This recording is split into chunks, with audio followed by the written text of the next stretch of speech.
We're on day 13 of the Diddy trial. We expect to see the conclusion of the direct testimony of Mia, which is the pseudonym for a personal assistant of Diddy, who alleged yesterday that Diddy sexually assaulted her on several occasions. And we're expecting the defense to come forward with their cross.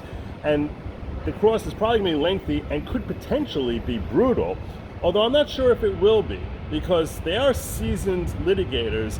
And if you're a defense counsel, you might want to be very cautious about breaking a witness like Mia. She seems easily breakable. When she describes the incidents of sexual assault, or even incidents where she was embarrassed by Diddy, her tone and demeanor changes and she sounds very stilted and humiliated. You can see the humiliation that she's re-experiencing there on the stand. As defense counsel, you don't want to make the jury hate you by pushing her further and further on that and making her potentially break down in tears or something else, because you're likely just to result in having many of the jurors despise you and want to punish your client for that.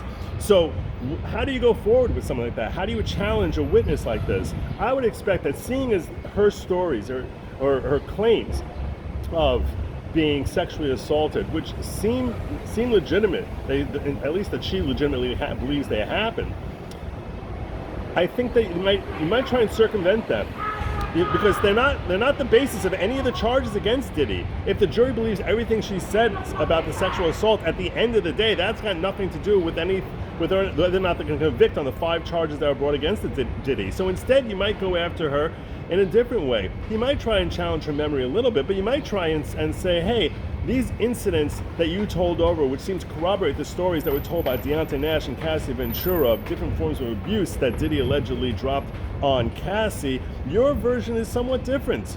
And try and explore that and try and show those inconsistencies and highlight those. I'm Joe Neerman. I'm returning down to the courthouse every day. If you want more content like this, please like, share, subscribe, hit that logic. Until next time, Godspeed.